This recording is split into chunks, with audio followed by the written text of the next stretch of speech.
சகோதரர் பக்சிங் அவர்களின் ஊழியத்திலிருந்து விடாய் துணிக்கேற்ற வார்த்தைகள். டிசம்பர் மாதம் 30ஆம் தேதி. தேவனால் எங்களுக்கு அருளப்படுகிற ஆறுதலினாலே எந்த உபத்திரவத்திலாகிலும் அகப்படுகிறவர்களுக்கு நாங்கள் ஆறுதல் செய்ய திராணி உள்ளவர்களாகும்படி எங்களுக்கு வரும் சகல உபத்திரங்களிலேயும் அவரே எங்களுக்கு ஆறுதல் செய்கிறவர். 2 கொரிந்தியர் புஸ்தகம் 1வது அதிகாரம் 4வது வசனம். ரூபன் என்றால் யெகோவா பார்க்கிறார் அல்லது கர்த்தர் என் சிறுமையை பார்த்தருளினார் என்று அர்த்தம். அவனுக்கு ரூபன் என்று பெயரிட்டால். ஆதியாகமத்தின் புஸ்தகம் 29வது அதிகாரம் 32வது வசனம். உங்கள் கஷ்டங்கள் எதுவாக இருந்தாலும், உங்கள் துன்பங்கள், பாடுகள், வறுமை மற்றும் சோதனைகள் அனைத்தையும் கர்த்தர் பார்த்திருக்கிறார் என்று உங்கள் இருதயத்திலிருந்து விசுவாசியுங்கள். மனித அனுதாபத்தை தேடாதீர்கள். உங்கள் துக்கத்தில் உங்களை எவ்வாறு ஆறுதல் படுத்துவது மற்றும் உங்கள் சிரமங்களிலிருந்து உங்களுக்கு எப்படி உதவுவது என்பதை தேவன் ஒருவரே அறிவார். நீங்கள் செய்ய வேண்டியதெல்லாம் உங்கள் உபத்திரவங்களை தேவன் பார்க்க அனுமதிக்க வேண்டும். அப்போஸ்தலனாகிய பவுல் மிகுந்த துன்பங்களை அனுபவித்தான். 2 கொரிந்தியர் புஸ்தகம் 1வது அதிகாரம் 3லிருந்து 10வது வசனம். அவனை ஆறுதல் படுத்த அவனுக்கு யாரும் இல்லை. அவன் அளவில்லாமல் மிகவும் அழுத்தப்பட்டான். உண்மையில் அவனுக்கு உயிரோடு இருப்போம் என்ற நம்பிக்கை இல்லை. பிறகு தேவன் வந்து அவனை காப்பாற்றினார். இந்த காரணத்திற்காக பவுல் இப்போது மற்றவர்களை ஆறுதல் படுத்த முடியும் என்று சொன்னான். துன்பத்தில் இருக்கும் மற்றவர்களுக்கு எப்படி உதவுவது என்பதை தெரிந்து கொள்வதற்காக தேவன் அவனுடைய வாழ்க்கையில் இத்தகைய துன்பங்களை அனுமதித்தார்.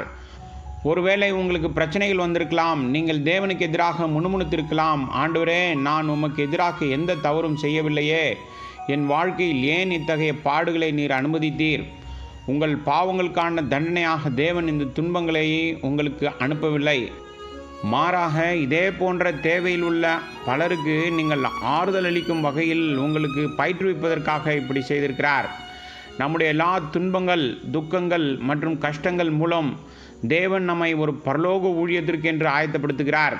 இவை அனைத்தின் மூலமும் நாம் ஆவிக்குரிய ரீதியில் பலப்படுத்தப்படுகிறோம் என்பதை அறிவோம். உதாரணத்திற்கு, உயரமான மலைகளில் உயரமான மரங்கள் பலமான காற்றின் மத்தியிலே வளர்கிறது. அதே போல துன்புறுத்தலோ, வறுமையோ, சோதனையோ, வியாதியோ, தனிமையோ, குடும்ப சண்டையோ வாழ்க்கையின் ஒவ்வொரு அடியும் நம்மை தண்டிப்பதற்காக அல்ல, மாறாக நம்மை ஆவிக்குரிய ரீதியில் பலப்படுத்த அனுமதிக்கப்படுகிறது. என் ரட்சிப்புக்கு பிறகு நான் அனுபவித்த துன்பங்களுக்காக நான் தேவனுக்கு முழு மனதோடு கூட நன்றி கூறுகிறேன்.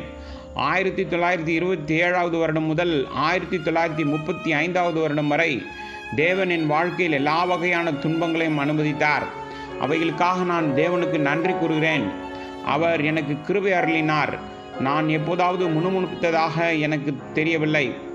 இது எனக்கு தேவனுடைய திட்டம் என்று நான் விசுவாசித்தேன். அந்த நாட்களில் அவர் எனக்கு பல ஆவிக்குரிய பாடங்களை கற்பித்தார். அவர் எனக்கு உண்மை உள்ளவராகவும் விலையேற பெற்றவராகவும் மாறினார். புத்தகங்களை படித்தாலும் அல்லது எந்த கல்லூரிக்கு சென்று படித்தாலும் இவற்றையெல்லாம் நாம் கற்றுக்கொள்ள முடியாது.